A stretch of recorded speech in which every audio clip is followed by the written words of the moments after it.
OK, là, c'est parti. Ah, OK. Fait que, bon, on va commencer en disant une petite prière. Dieu, merci pour aujourd'hui, puis l'étude qu'on peut continuer. Et je te prie de nous enseigner sur les choses spirituelles qui sont profondes, plus profondes que je pourrais l'exprimer. Seigneur, je te prie de enseigner à nos cœurs les choses particulières à chacun que tu as enseigné. Je te prie dans le nom de Jésus. Amen. Amen. Donc, cet après-midi, vous allez pouvoir vous endormir avec moi. Donc, on va commencer par des généalogies.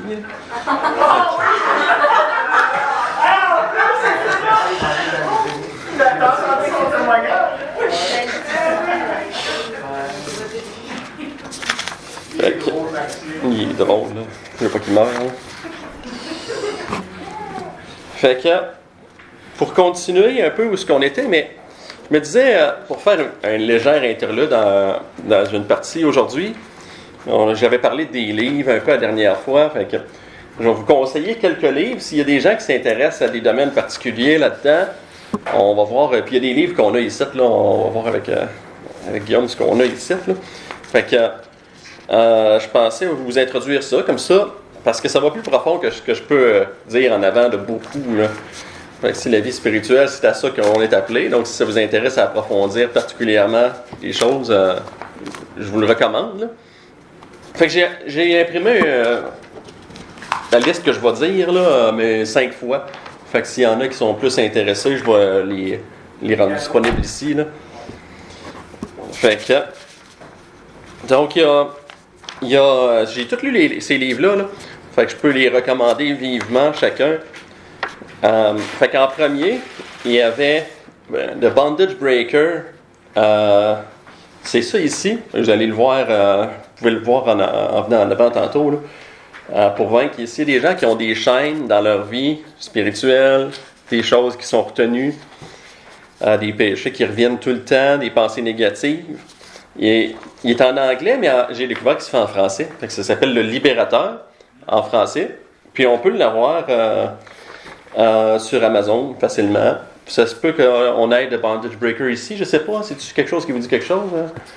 Je suis pas certain, celle-là. Moi, je l'ai lu, puis je sais qu'on l'a quelque part, mais là, je sais pas. OK. Fait que... il y a ou un autre aussi que je recommande beaucoup, juste en anglais, mais Reclaiming Surrendered Ground, c'est-à-dire reprendre le terrain perdu à l'ennemi, par Jim Logan, pour vaincre le terrain, c'est ça qu'on a laissé à l'ennemi, la guerre spirituelle. Puis ça traite aussi un peu, dans les deux cas, puis le prochain aussi, ça traite aussi des liens spirituels, vraiment beaucoup du monde spirituel. Donc, devenir alerte aux attaques, aux tactiques de l'ennemi, découvrir nos plages de vulnérabilité, puis vivre pleinement, librement dans la victoire de Christ. Fait que lui aussi est sur Amazon. Pas mal tout est sur Amazon aujourd'hui, là, puis probablement d'autres concurrents.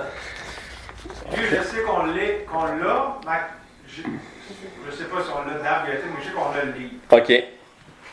Fait que un aussi que je recommande fortement ici, c'est The Adversary par Mark Bubeck. Donc, il est en anglais seulement. C'est quelles sont les stratégies de Satan pour la guerre spirituelle? Est-ce que les chrétiens peuvent être oppressés par les démons? Puis pourquoi, bibliquement? Est-ce que les afflictions peuvent être transmises par des liens familiaux? Justement, les liens spirituels. Quels sont les symptômes d'activité démoniaque dans la vie d'une personne? Fait que celui-là est seulement en anglais, disponible sur Amazon. Le même auteur aussi. Il y en a un qu'on a ici, je pense, c'est Warfare Praying. Fait que, je pense que c'est un extrait du livre The Adversary. Non, c'est un livre à part. J'ai lu les deux. Mais on a aussi en français On a fait un dépliant là, sur un extrait justement de livre. Oui, pour les prières qui sont... Parce que cet auteur-là, il est vraiment bon pour faire... Il nous apprend à prier bibliquement avec... comment on dirait ça? De manière scripturaire, avec nos positions en Christ du Nouveau Testament, puis ce qu'on a en Christ. C'est vraiment bon. Je vous le conseille. Pardon? Pas le nom de l'auteur. Marc, M-A-R-K, B-U-B-E-C-K, Bubeck. Donc, il y en a deux, c'est ça. Warfare Praying, c'est dans l'idée des prières pour la guerre spirituelle. Comment prier pour la guerre spirituelle, mais c'est plus que ça, c'est plus large que ça. Donc, vivre votre union avec Christ, être rempli de l'Esprit, porter l'armure de Dieu, prier puissamment dans la guerre spirituelle, puis aider les autres à se tenir dans la foi. Fait que c'est montrer aux autres, mais aussi, tu sais, quand on prie, on a des prières, on dirait, pour intercéder, là, intercessoire, je sais pas. En tout cas, ce mot-là, ouais, d'intercession. Fait que, c'est ça, il est en anglais seulement, puis lui aussi facilement disponible sur Amazon, puis on l'a, je pense qu'il y a quelqu'un qui l'a pris, mais... Ouais, c'est ça. Mais on l'a ici. Puis là, j'en ai un en français aussi. Il s'appelle Occultisme et cure d'âme par Kurt, K-U-R-T, et là, je vais juste épeler son nom de famille, là, K-O-C-H. Là. Fait que c'est un Allemand, là. Fait que, on va dire que c'est ça. J'aime mieux ça. Hein? Fait que, fait qu'il est en français, celui-là. Et puis, je pense qu'il est comme plus... Comment je dirais ça? En tout cas, j'ai juste réussi à le trouver en français, là. Mais cet auteur-là, ça semblerait-il, c'est une sommité dans le domaine, puis il est connu mondialement. Puis ses livres sont traduits dans un paquet de langues aussi. Fait que c'est un gars qui a fait, pas le tour du monde, mais reconnu dans plusieurs pays pour des cas sévères de choses démoniaques, tout ça, d'enquêter, tout ça. Ouais. C'est une qui est fun, je peux le prêter. Ah, tu l'as? Ah, tu l'as? Moi aussi. Je vais lire ça dans nos études. Ah ouais, ok. Parce que je l'avais trouvé à mon ancienne église à quelque part. C'est spécial. C'est spécial, mais c'est intéressant. C'est quoi le titre? Occultisme et cure d'âme. Ok. Mais je le trouve intéressant. Puis, Je l'emprunterai. puis dans le fond, c'est un protestant luthérien, l'auteur. Fait que c'est un milieu plus protestant. C'est un peu, je pense, un intellectuel. Fait que c'est en français, mais le vocabulaire est plus dur à lire. Mais quand même, ça se lit quand même. Là. Fait que c'est un vieux livre que j'avais découvert par hasard. Puis, ça traite de notamment 140 cas que l'auteur a enquêté sur des phénomènes spirituels et occultes, puis qui a souvent, dans la plupart des cas, aidé à, on va dire, la cure d'âme. Ça, c'est quand la personne est en problème, puis on l'aide à se sortir de ça. Puis, tu sais, ça enquête sur qu'est-ce qui est vrai là-dedans, qu'est-ce qu'il y a à croire ou à pas croire. Fait que, parce que des fois, il y a des gens... Puis, tu sais, ce livre-là, il est quand même, on dirait en anglais, wild, mais il y a vraiment des affaires vraiment beaucoup plus wild que ça. Ouais, il est assez olé, là. Puis, maintenant, j'ai plus de misère vraiment à croire ce que ça dit, même si c'est assez olé, avec tout ce que j'ai vu, là. Mais il est trouvable à peu près nulle part maintenant, mais le PDF est disponible, fait qu'on peut le trouver, puis je peux l'imprimer. Fait que je l'ai imprimé moi-même, puis Dave, il y en a une copie aussi. Là. Fait, un bon 350 pages, là, à peu près. Un peu moins épais que le Célébrons Dieu, là, mais pas tant que ça. Là. Fait que tu sais, c'est les gens aussi, tu sais, il y en a qui sont plus sensibles aux choses spirituelles, olé, là. Fait que tu sais, il y a un peu d'avertissement là-dedans, mais quand même, moi, j'ai trouvé ça fascinant pour voir un peu un extrait de ce qui est possible, mais c'est quand même dans des choses assez sévères, mais tu sais, qui se passe, là, que c'est bien d'être conscient de ce qui se passe, puis de l'éviter, éviter ces choses-là, justement.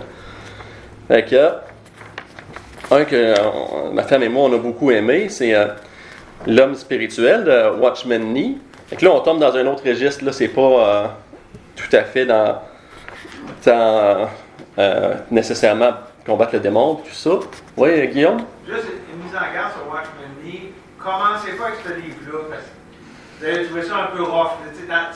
C'est très très bon, là. C'est juste que, tu sais, c'est quand même pas mal de la viande. Puis, tu sais, comme première lecture sur le sujet de tout ça, ben, puis la vie est changée, puis notre identité en Christ, c'est un peu élevé. Oui, c'est ça. C'est quand on a vu ces réalités-là, puis qu'on est prêt à se lancer là-dedans, là, ouais. Fait que, mais il va très profond, où ce qu'il y a presque, en tout cas, je sais pas s'il y a un auteur qui va aussi profond que ça que lui. Là. Ouais. Fait que c'est vraiment intéressant. Fait qu'il développe profondément l'esprit, l'âme, le corps. Qu'est-ce qui vient d'un, qu'est-ce qui vient de l'autre. Qu'est-ce que c'est les symptômes de quelqu'un qui vit par l'âme en opposition à l'esprit. Comment vivre notre vie spirituelle en lien avec ces trois parties-là. Et quoi éviter, etc. Fait que lui aussi est disponible en anglais, en français. Sur. Oui? On peut se poser des questions? Oh, oui, vas-y. Est-ce qu'en français, c'est un français comme de France, full. Il se lit bien, il se lit bien, là. C'est pas un français qui est. Full poussé? Ouais, c'est ça. Ben, c'est pas pour les enfants, tu sais, dans le langage, fait que c'est quand même médium, on va dire. Là. OK. Fait que, puis des fois, il y a des mots bizarres, mais ça se lit quand même bien, somme toute. Fait que c'est en anglais, en français, sur Amazon, à la librairie chrétienne, on l'a pris là. Fait que... OK, parfait. Ouais, je pense que je l'avais déjà vu ici, là. Fait que... Un autre ici, c'est la communion du Saint-Esprit par Watchman Nee. Donc, comment vivre la communion avec le Saint-Esprit. C'est quoi la vraie communion avec le Saint-Esprit? Comment reconnaître sa voix, la voix du Saint-Esprit, et marcher avec lui au quotidien. Les obstacles à la communion, puis comment les surmonter. Puis la vie, le fruit d'une vie conduite par l'Esprit de Dieu. Donc, il est disponible en anglais puis en français. Il est disponible en anglais sur Amazon. Puis, les livres de Watchman Nee, il y en a plusieurs qui sont... Puis Witness Lee, là, son collaborateur, il y en a plusieurs qui sont disponibles en PDF. On peut les télécharger puis les imprimer. Fait que moi, j'en ai une copie que je peux imprimer. Là. Comment je dirais ça? Sur certains sites, ils rendent ça disponible pour usage, pas faire d'argent avec. Là. Fait que, s'il y en a, justement, ces livres-là que je dis qui sont... Je peux vous en imprimer. Fait que, puis il y en a un dernier aussi, L'économie de Dieu par Witness Lee, là, son collaborateur. Fait que c'est intéressant comme thématique de livre, c'est le plan du Dieu trinitaire pour l'homme puis l'Église. Fait qu'il développe les choses en lien avec la Trinité. Exemple, les trois parties du temps, les trois parties de l'homme, la Trinité, l'Égypte, le désert, puis Canaan. Il fait des liens intéressants. Donc, je crois que l'auteur, il va souvent un peu plus loin, fait qu'il ajoute beaucoup de ses idées. Fait que moi je le prends avec un gros grain de sel, mais c'est quand même vraiment intéressant, puis beaucoup de matière à penser avec ça. Tu sais, des fois, ces auteurs-là, Watchman Nee est un peu de même aussi, là, tu sais, il en rajoute, de sa pensée, puis c'est pas toujours selon l'Écriture, mais ça rajoute beaucoup à penser, là. C'est beaucoup de matière à réflexion, c'est vraiment intéressant. Fait que c'est à considérer aussi. Disponible en anglais puis en français. Sur Amazon, en PDF en ligne, je peux vous l'imprimer celle-là aussi. Donc, je vais laisser la liste là, puis... ouais, sur le piano. Puis, c'est ça. C'est tout ce que j'avais à dire au sujet des livres. Y en avait-tu qui avaient des questions ou d'autres livres à recommander ou d'autres, je sais pas, quoi que ce soit à dire sur ce sujet? Ouais. Est-ce que c'est juste la guerre spirituelle ou l'identité en Christ? Parce que les derniers... Ben, tu sais, la vie spirituelle, ça ratisse large. Fait qu'on peut, tu sais, y aller... Le Lifetime Guarantee de Gillam, là, Gillam. OK, j'ai jamais entendu ce nom-là. C'est très bon, j'ai bien aimé ce livre-là. OK. Je ne me rappelle plus son prénom, par contre. Puis ça traite de quoi? C'est un peu comme dans le désert que Dave parlait ce matin, il arrive dans le désert, il parle de ces véhicules-là, puis il y a une approche un peu différente. Des fois, il y a comme une fraîcheur à la façon qu'il amène les mêmes véhicules. J'ai trouvé ça de ce livre-là. Puis c'est drôle parce que c'est un plus vieux livre, parce que je pense, Lifetime Guarantee, je pense que c'est Steve McVeigh qui était tombé là-dessus. Tu sais, la grâce, c'est quoi? Le règne de la grâce, là? Ouais, le règne de la grâce. Il était tombé sur les livres de Gillam, puis là, ça l'a... Ah! Parce que, tu sais, il était très ancré dans du légalisme, là, McVeigh, puis là, ça, Le Seigneur s'est servi de ça. Puis Il y qu'est-ce en a un autre aussi, Quayle, qui est un ami de John Woodward. C'est pas Quayle? Quayle, c'est Kai, ça? Non. En tout cas, il y a un autre même, là, mais c'est sur l'Addiction Ministry, puis c'est tout le côté des addictions. Mais sur vraiment une perspective que Christ est suffisant, puis ils ont un ministère, eux autres. Un peu comme JFR a un ministère sur la vie échangée, eux autres, c'est la vie échangée, mais dans la perspective des gens qui sont pris avec des dépendances. OK. Puis, je pense, en tout cas, si ça vous intéresse, vous me direz, on est ça chez nous, mais je ne me rappelle pas, pourquoi, je ne me rappelle pas des informations exactes, mais moi j'ai bien aimé ces deux livres-là. Puis les McVeigh aussi, là, on les a tous là, en français. OK. Bon, parfait, ça. Fait que, bon, il faut croire que c'est tout ce qu'on avait à dire sur ce sujet. Fait que, là, je m'en allais continuer où ce qu'on était rendu la dernière fois sur la guerre spirituelle, puis un peu suivant ce qu'on allait. Fait que, là, la dernière fois, on avait fini avec les gonnes de Dieu. Fait que, là, la vie spirituelle, on m'avait, comment je dirais ça, on avait lancé un peu l'idée de parler de la pensée, là, parce que beaucoup de la guerre spirituelle, ça se passe à l'intérieur de nous. Puis j'en avais parlé au début de la série, fait qu'il y a un petit peu l'idée d'un rappel aussi, là. Fait que c'est que le diable, il a on va dire un certain accès à nos pensées. Fait qu'il c'est pas qu'il connaît toutes les pensées de l'homme comme Dieu, mais on constate à tout le moins qu'il y a un accès à nos pensées d'une certaine manière. Donc, c'est ce qu'on voit à plusieurs places dans l'Écriture. Donc, puis, si je fais le cas que, premièrement, avec les gonnes de Dieu, ils ont tous un effet dans l'homme intérieur. Avec la vérité, là, t'as le casque du salut, le bouclier de la foi, comment que ça allait déjà, les sandales de l'Évangile, les prières, la cuirasse de la justice, puis la vérité, je ne m'en rappelle plus du tout c'est lequel. Là. C'est la ceinture. La ceinture qui retient tout. Fait que c'est ça. Fait que c'est toutes des armes qui ont un effet dans l'homme intérieur. Et si on se défend dans l'homme intérieur, il faut s'attendre que les attaques soient là. Donc,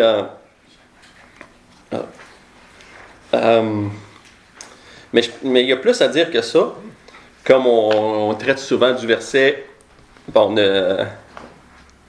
peut avoir un accès du diable par la colère. Si vous vous mettez en colère, ne péchez point, que le soleil ne se couche pas sur votre colère et ne donnez pas accès au diable. Fait qu'il donne accès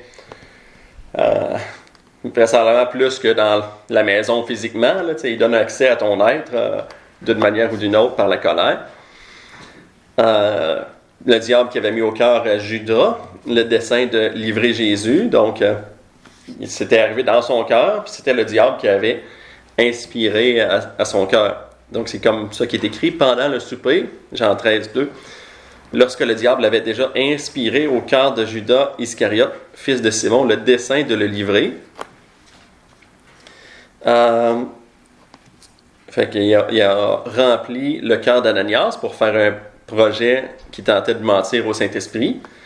Dans Actes 5.3, Pierre lui dit « Ananias, pourquoi Satan a-t-il rempli ton cœur au point que tu mentes au Saint-Esprit et que tu aies retenu une partie du prix du champ? » C'est un plan qui venait du diable, hein, quand on y pense.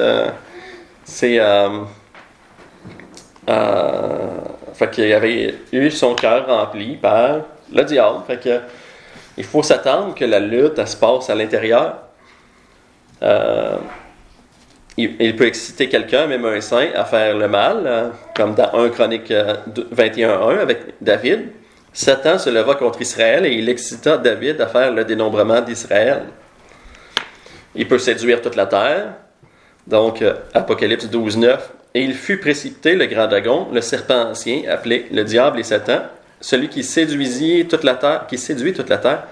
Il fut précipité sur la terre et ses anges furent précipités avec lui. Fait que, ça... Pas si c'est dans le futur, mais ce sera pas le fun, là. les gens peuvent être pris dans les pièges du diable et Satan peut s'être emparé d'eux pour faire sa volonté. C'est un passage que j'ai vu utilisé dans l'idée que le diable pouvait utiliser un inconverti pour faire sa volonté un peu comme il le voulait. Donc, 2 Timothée 2, 25, 26, le pasteur, là, il doit redresser avec douceur les adversaires dans l'espérance que Dieu leur donnera la repentance pour arriver à la connaissance de la vérité et que, revenus à leur bon sens, ils se dégageront des pièges du diable qui s'est emparé d'eux pour les soumettre à sa volonté. Donc, tu sais, c'est quelqu'un dans le contexte qui récemment était dans l'Église, puis il est parti, puis il revient, puis il était soumis à la volonté du diable. Il peut aveugler l'intelligence des inconvertis. Donc, 2 Corinthiens 4, 4. Pour les incrédules dont le Dieu de ce siècle a aveuglé l'intelligence, afin qu'ils ne vissent pas briller la splendeur de l'évangile de la gloire de Christ, qui est l'image de Dieu. Donc, les gens, ils ont comme un voile qui leur empêche à cause du diable. Donc, pour ça que c'est tellement... L'évangélisation, c'est plus spirituel que, je sais pas, logique ou... Tu sais, que c'est plus important ce qui se passe spirituellement que ce qu'on dit, là. Des fois, on s'en fait à fond sur ce qu'on dit. On a vraiment tendance à faire ça, même. Puis c'est tellement plus que ça, là, c'est même beaucoup moins ce qu'on dit que ce qui se passe derrière le rideau. Puis que ça, on a du pouvoir là-dessus avec Jésus. Les petites prières qu'on dit, ça a une importance capitale sur le fait d'enlever le voile. Donc, tout ce qui se passe dans le milieu spirituel. Donc, c'est donc contre les stratagèmes du diable qu'on doit se défendre.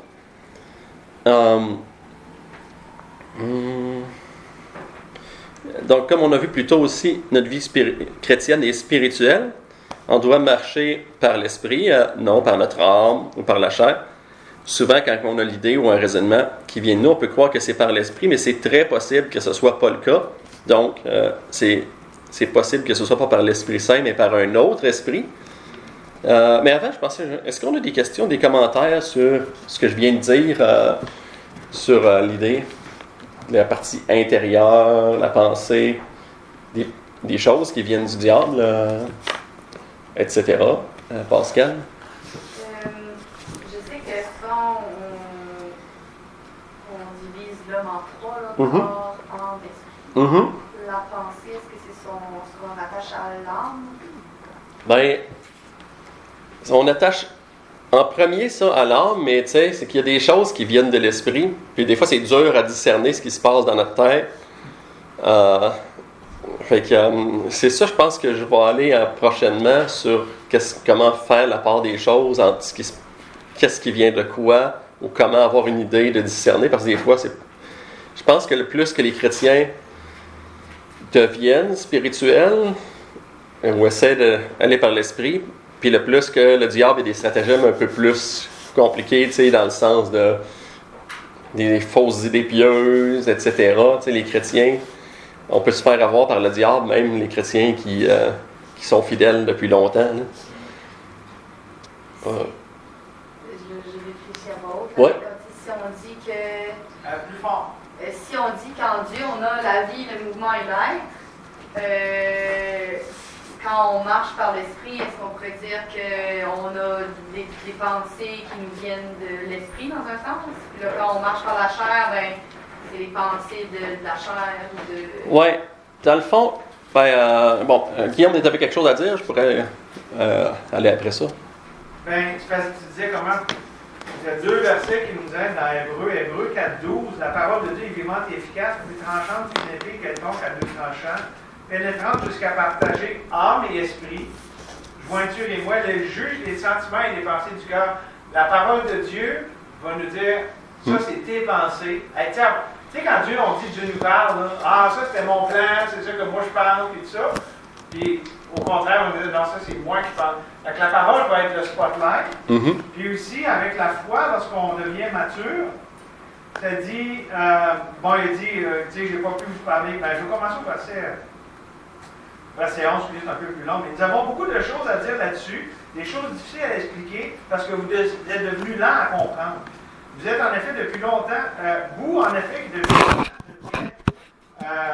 des maîtres, vous avez encore besoin qu'on vous enseigne les principes élémentaires des oracles de Dieu. Vous en êtes venus avoir besoin de lait et non de nourriture solide. Or, quiconque est au lait n'a pas l'expérience de la parole qu'on parle, ok? Excusez, la parole, hein, j'ai perdu ma ligne. La parole de justice, hein? Ok, oui, car il est un enfant. Verset 14. Mais la nourriture solide est pour les hommes faits, pour ceux dont le jugement est exercé à l'usage, à discerner ce qui est bien, ce qui est mal. Donc, tu sais, la parole a fait la job, mais aussi avec l'expérience, puis par la foi, lorsqu'on s'habitue à ajouter foi à la parole, ben là, on devient à plus discerner. Ça, c'est mes pensées, ça. On n'est plus un enfant, là. On est capable de... Ça, c'est Hébreux 4, 12, puis 5, 11 à 14. Puis, d'ailleurs, dans les choses à considérer, si on marche par la chair ou par l'esprit, à tout le moins par la chair, tu sais, la définition de la chair, ce que j'ai fait, il y avait je ne sais pas si on dit un glossaire, là, il définit les termes, là. Puis, c'est tous les mécanismes qu'on a à l'intérieur de nous qui servent à marcher indépendamment de Dieu. Fait que ça peut être la chair qui essaye de faire le bien, indépendamment de Dieu. Donc, la chair, là, la chair, il y a probablement plusieurs définitions bibliques, là, parce qu'il y a plusieurs... ça veut dire plusieurs choses dépendant du contexte, là. Mais quand on dit marcher par la chair, ce qu'on croit, disons, comment on le définit en ce moment, dans notre milieu, c'est vraiment de manière indépendante de Dieu. Donc, tu sais, des fois, c'est clairement pour satisfaire les désirs de la chair, les mauvais désirs, là, avec les passions puis tout ça. Des fois, c'est pas pour ça, mais c'est pas nécessairement mieux. Donc, Guillaume? Excuse, parce que de fil en aiguille, si tu prends des notes, Pascal, aussi, Romains 8, là, verset 5, ceux en effet qui vivent selon la chair s'affectionnent aux choses de la chair, tandis que ceux qui vivent sans l'esprit s'affectionnent. Donc, là, ça dit, et l'affection de la chair, c'est la mort, tandis que l'affection de l'esprit, c'est la vie et la paix. Il y a des versions anglaises. Tu regardes dans ta version.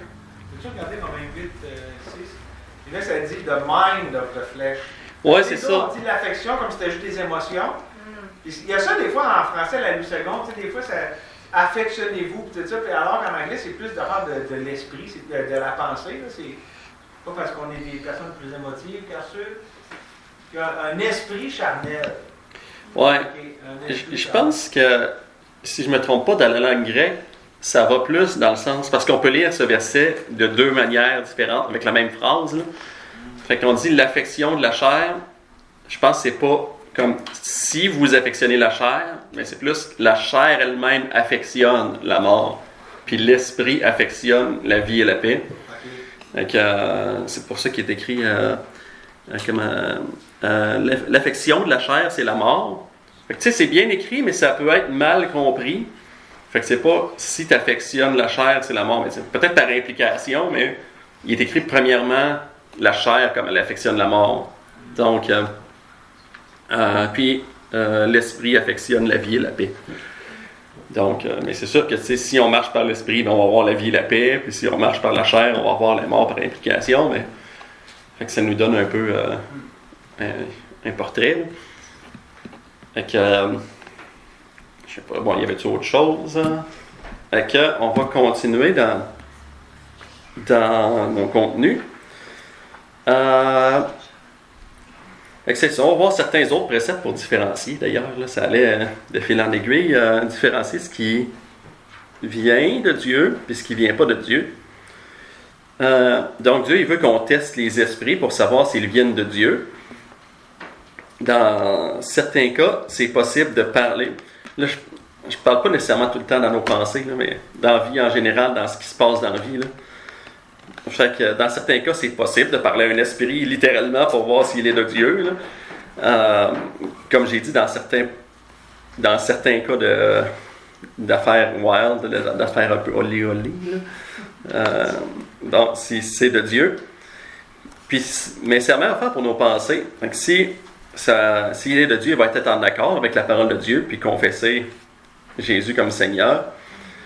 1 Jean 4, bien-aimés, n'ajoutez pas foi à tout esprit, mais éprouvez les esprits pour savoir s'ils sont de Dieu, car plusieurs faux prophètes sont venus dans le monde.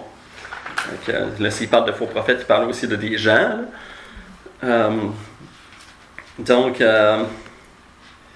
Mais, tu sais, dans nos pensées, ce qui est indépendant de Christ,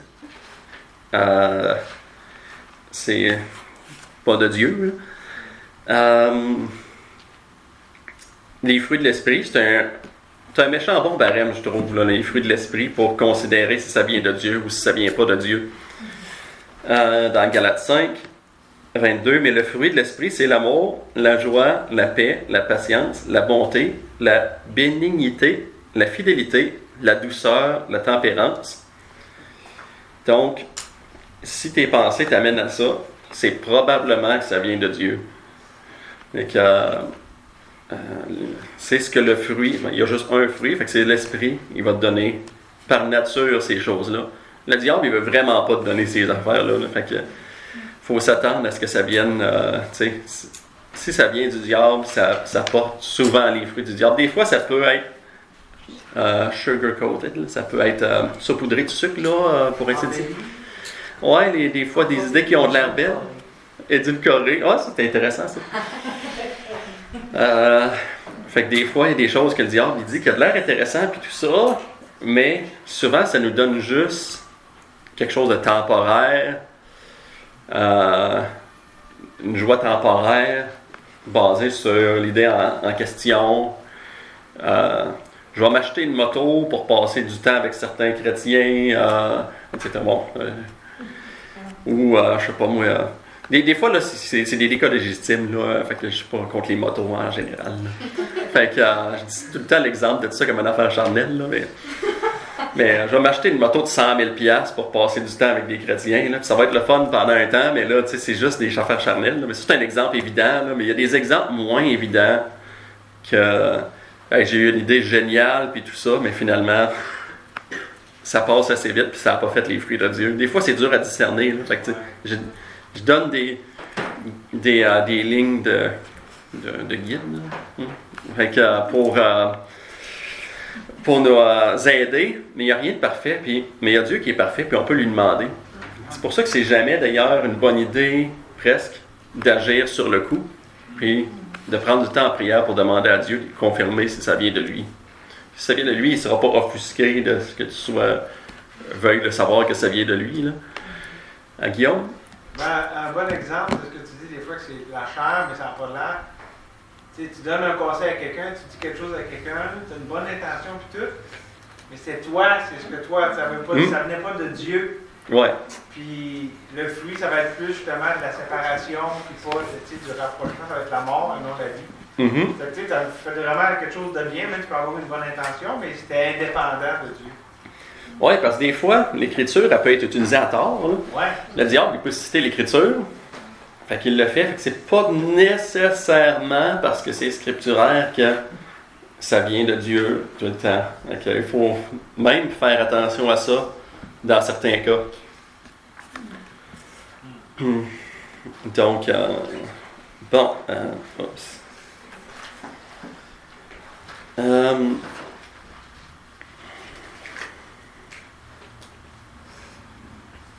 Bon, l'esprit aussi, il nous garde humble, pas orgueilleux aussi, un principe clair.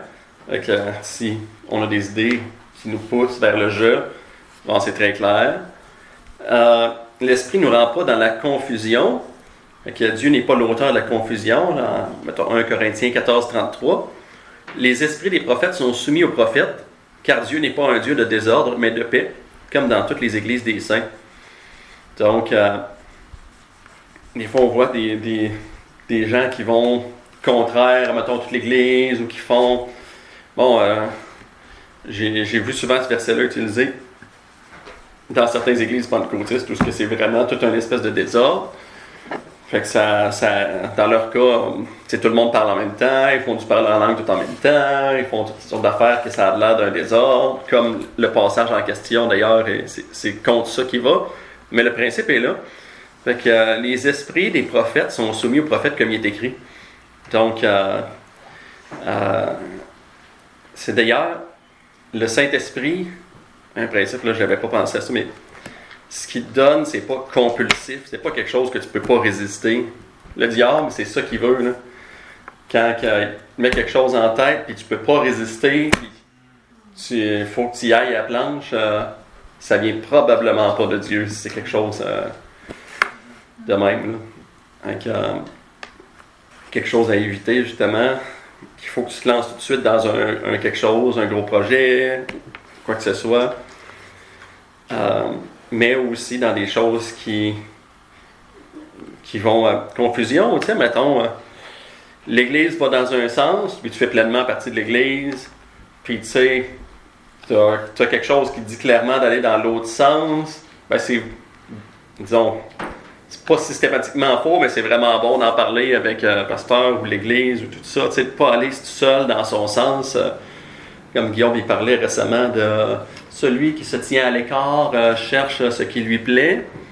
Donc, aussi, ça j'ai vu ça, on voit ça là, dans plusieurs sens, là, des gens qui ils veulent, peut-être qu'ils pensent que ça vient de Dieu, faire quelque chose à part, très indépendant. C'est pas systématiquement mauvais, mais il faut considérer que c'est possiblement mauvais. Là. Donc, ça se peut que ce soit mauvais. Donc, c'est un autre principe. Puis, bon, si vous n'êtes pas certain que quelque chose vient de l'Esprit, attendez-vous à Dieu, puis demandez qu'il vous éclaire. Puis il va le faire. Dieu va vous conduire, puis il ne vous laissera pas à l'abandon.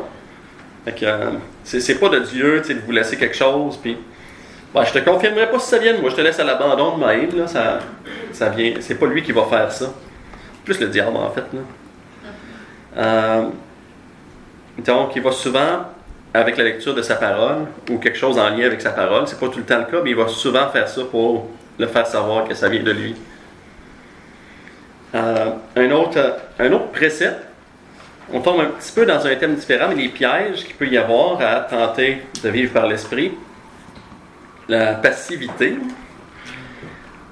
Donc, il arrive que des croyants, puis ils veulent de bonne volonté là, être soumis à la volonté de Dieu, puis voulant que Dieu leur parle, puis ils cessent toute activité. Là, mettons, ce matin, je voudrais que Dieu me conduise, je vais cesser tout, jusqu'à ce que Dieu me dise quelque chose. Là. Y compris même des fois la prière. Là. Puis ils se mettent à l'écoute de l'Esprit. Malheureusement, c'est pas comme ça que ça marche. L'Esprit il nous demande pas de faire ainsi, puis il nous dirige selon sa volonté. Ça peut être pendant une activité, là, c'est pas nécessaire qu'on fasse rien pour que Dieu nous conduise, loin de là. Mais, au contraire, là, les démons et les diverses pratiques occultes ont cette manière de faire dans la passivité, jusqu'à ce qu'un esprit leur dise quoi faire. Fait qu'on voit ça dans des choses occultes, les gens qui font ça, c'est comme comment je dirais ça? On va dire une loi auquel les démons ils opèrent souvent. T'sais, les religions orientales font ça, les choses occultes ils font ça, les gens de sorciers, les divinations, tout ça. Ils se mettent au neutre jusqu'à ce qu'un esprit leur parle. Puis, tu sais, en tant que chrétien, on peut utiliser ce principe-là sans s'en rendre compte, mais se faire avoir de manière honnête, là. Donc, c'est pas la manière à faire, parce que c'est possible de se faire mettre une certaine influence de tes esprits, de se faire parler de mauvaise manière, de se faire dire des choses qu'on penserait qui viennent de Dieu, puis c'est pas le cas. Donc, on a une volonté en tant que personne, un peu dans un même thème, là, je change légèrement, là, mais fait que, tu sais, on va Dieu il va nous conduire dans ce qu'on fait si on s'attend à lui. C'est certain qu'il faut prier, mais il ne faut pas non plus être sur le neutre jusqu'à ce qu'on ait quelconque idée. Quel céréales que je mange le matin, je ne vais pas me lever pour prendre mes céréales jusqu'à ce que j'aille ce que Dieu m'a dit de manger comme céréales. Mais c'est ça, dans quelque chose de connexe, là, mais notre volonté est là, puis ça vient de Dieu, le fait d'avoir la volonté. Là. On a une volonté propre à chacun, puis ça vient de Dieu. Là. C'est vraiment bon d'avoir sa volonté. Autant qu'on ne veut pas être indépendant de Dieu, mais autant qu'on a une volonté, puis c'est normal de l'avoir, puis d'avoir des choses qu'on veut, qu'on aime, des préférences. Donc, elle n'est pas faite pour être à off, pour ainsi dire. Mais elle doit être en marche, mais soumise à celle de Dieu. Donc, notre volonté est tout le temps là, puis elle ne va pas partir, puis c'est pas quelque chose de souhaitable capable. Donc, avec Christ, c'est pas son but d'effacer notre personnalité. Donc, nos désirs propres. Donc, être crucifié avec Christ, comme on dit souvent, c'est pas ce que ça veut dire.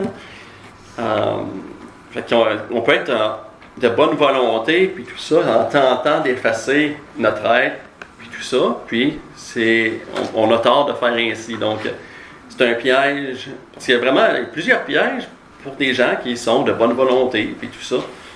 Puis ça peut être pieux, dans un désir de piété, s'effacer, puis tout ça. Donc,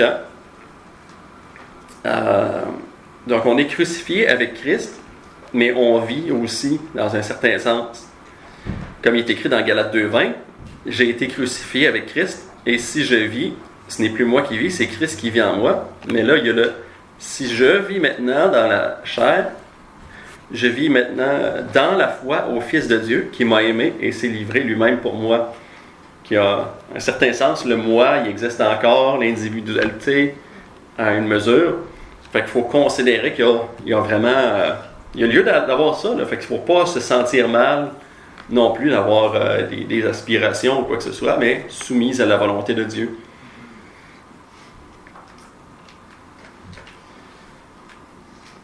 D'ailleurs, si je vivais plus dans le sens, si c'était dans ce sens-là, que je vivais plus, j'aurais plus d'aspiration, plus rien d'individuel, tous les croyants devraient être pareils, 100%. Puis ça serait juste Christ qui vivrait, qui serait au ciel, on serait juste comme Christ, 100%, fait que il y aurait plus de « je » au ciel, ce serait juste Christ au ciel, quand on y pense. Mais on sera toujours là avec notre individualité au ciel. Ça va être plutôt cool quand on y pense. Fait qu'il n'y aura pas nécessairement une pensée, mais on va avoir toute notre comment on dit ça? Diversité. Diversité, puis individualité, soumis à Christ. Puis une autre tromperie dans la même veine, c'est ne pas faire quelque chose que Dieu veut clairement, sous prétexte que c'est Dieu qui produit en vous le vouloir et le faire. C'est commun, celle-là. Exemple, je sais pas, haïr son frère, sous prétexte que Dieu n'a pas donné le vouloir et le faire. Ça serait d'ignorer le verset juste avant. Là. Mais c'est assez commun. Là. Fait qu'on arrive de temps en temps avec des gens qui croient ça, puis parce que c'est quand même un verset que les gens n'ont pas tendance à comprendre facilement pendant longtemps. Philippiens 2:12, 13. Qui est écrit « Ainsi, mes bien-aimés, comme vous avez toujours obéi, notez ici, travaillez à votre salut avec crainte et tremblement, non seulement comme en ma présence, mais bien plus encore maintenant que je suis absent. » Là, c'est la deuxième partie. « Car c'est Dieu qui produit en vous le vouloir et le faire, selon son bon plaisir. » Donc, le fait de ne pas vouloir faire la volonté de Dieu sous ce prétexte, ça fait que la personne, elle ne travaille pas à son salut avec crainte et tremblement. Donc, l'idée du passage, c'est d'être sérieux dans notre marche avec Dieu, en faisant travailler le salut qu'on a déjà avec la crainte envers Dieu. C'est sous cette base que Dieu produit le vouloir et le faire. Donc, ayez pour ainsi dire de la crainte et des tremblements, sachant que c'est lui qui va vous donner le vouloir et le faire. Donc, c'est juste, on marche sérieusement dans sa volonté, dans la crainte, dans ce sens-là. sachant que c'est lui qui va le produire, mais c'est pas dans le sens je vais pas faire ce qu'il veut. Fait que c'est plus, je suis dans l'esprit de faire ce qu'il veut avec crainte et tremblement, puis il va donner le vouloir et le faire. Bon, une dernière chose, une autre tromperie qu'on voit, c'est les accusations du diable dans notre conscience. On a une conscience, comme on disait tantôt, notre conscience, c'est une partie de notre esprit, comme on avait vu plus tôt dans la série. La conscience, c'est les tables de la loi. Tu sais, la loi, c'est ce qui nous accuse dans l'Ancien Testament, dans l'Ancienne Alliance. Mais on a quand même une loi, dans un certain sens, avec Jésus.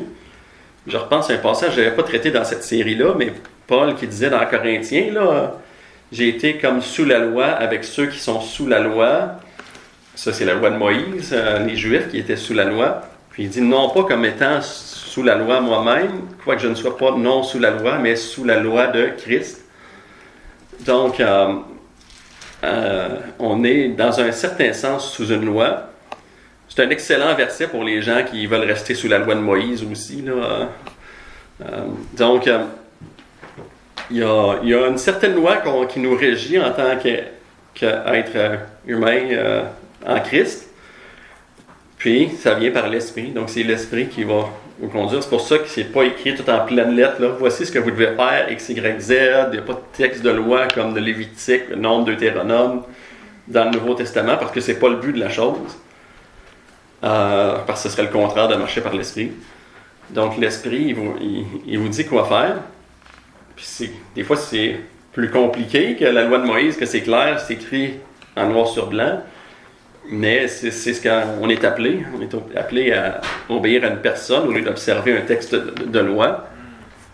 Puis, tu sais, en même temps, c'est tellement mieux parce que, tu sais, quand on y pense, là, mettons que je n'haïs pas quelqu'un juste parce qu'il est dit de ne pas haïr quelqu'un, c'est plutôt pas motivant comme raison, plutôt que c'est l'esprit qui le fait naturellement, que je n'haïs pas quelqu'un. Hey, moi, je ne t'haïs pas, là, mais c'est juste parce qu'il est écrit. Là, sinon, là, c'est ça, c'est pas très motivant. Donc, mais le diable, il arrive dans notre conscience. Fait qu'on a une conscience, puis il veut nous attaquer. Puis la conscience, il y a quelque chose, c'est que ça dépend aussi de ce qu'on connaît, de ce qu'on pense qui est mal, comme dans Romains 14. Donc, tout celui qui... Comment il était écrit? Tout ce qui n'est pas le produit d'une conviction est péché. Donc, il est écrit malheur à celui qui se condamne dans ce qu'il approuve. Donc, dans notre conscience, des fois, on approuve des choses qui peuvent être pas appropriées, puis l'inverse est aussi vrai.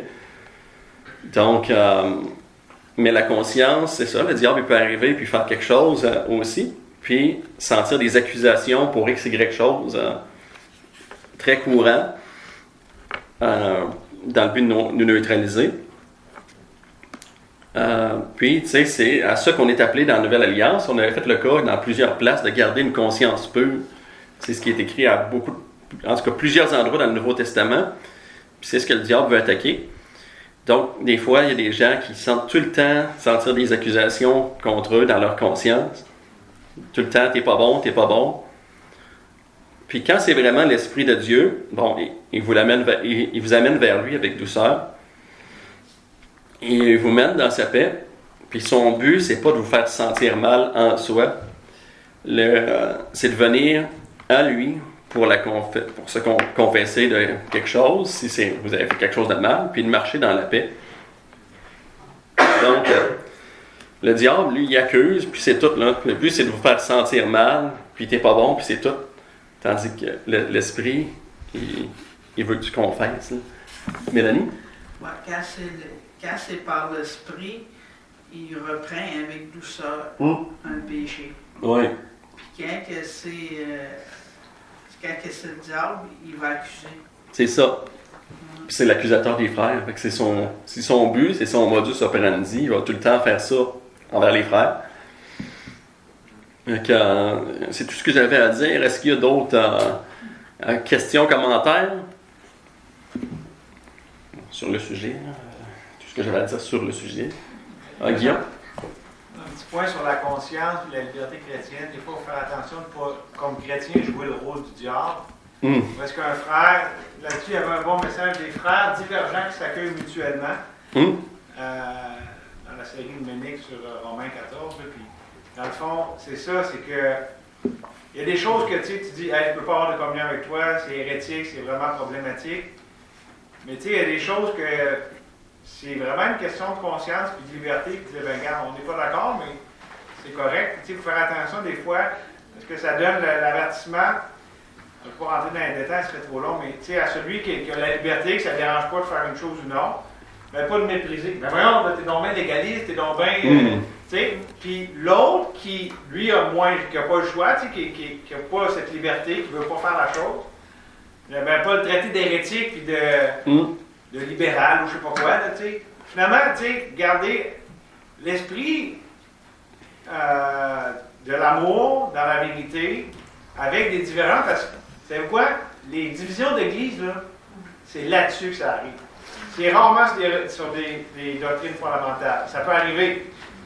Mais souvent, c'est des questions de liberté chrétienne parce que c'est pas deal avec par l'esprit, mais par la chair. Ça l'amène la mort, la division. Amen. C'est ça. Puis, dans quelque chose qui est beaucoup de notre milieu, bon, il y a des gens, mettons, des gens catholiques, là, puis qui font des affaires catholiques, puis peut-être qu'ils viennent au Seigneur, puis qui continuent, puis tu sais, d'être judicieux dans la manière qu'on leur parle de ces pratiques-là, tu sais, avec amour, puis même, c'est peut-être pas tout le temps à reprendre, là, même si la pratique est mauvaise, tu sais, ça dépend là, de chaque cas, mais il y a vraiment lieu d'être judicieux quand on reprend quelqu'un, même dans des choses clairement, tu sais, que la parole de Dieu condamne, là, mais qu'on veut, oui, être d'accord avec la parole de Dieu, mais en même temps, pas être l'accusateur des frères dans les cas où ce que ces personnes-là sont nos frères, dans certains cas, là, il y en a qui croient l'Évangile puis qui ont des mauvaises pratiques. Mais je ne veux pas dire là, les catholiques sont tous nos frères, c'est pas ça que je veux dire, mais quand même, il y en a qui viennent de ces milieux-là, ils pratiquent des choses, puis ils croient l'Évangile. Donc, c'est ça. Oui, Guillaume? Mais je pense qu'on laisse le temps de faire confiance au Saint-Esprit qui peut les convaincre. Nous, tu sais, d'être capable de dire les choses, mais la manière dont on le dit, ça fait une grosse différence. Je veux dire, des fois, la bonne affaire, mais de la mauvaise manière. Tu peux redresser avec douceur. Redresser avec douceur, tu sais. Comme on l'a vu tantôt, d'ailleurs. Des fois, l'esprit qui t'anime, tu sais, comme Jésus a dit, savez-vous quel esprit qui vous anime, tu sais? Des fois, on oublie quel esprit nous anime, puis au lieu de gagner notre frère, dans ce cas-là, ben, on le perd, puis tu sais, on a comme... le zèle amer puis l'esprit de dispute, il peut arriver pour soutenir des bonnes choses, là, puis aller à l'encontre du mal, là. Mais on n'est pas appelé à agir ainsi. Fait que c'est tout ce que j'avais à dire sur le sujet. Fait que on va terminer ça, on va wrapper ça up, là, comme on dit.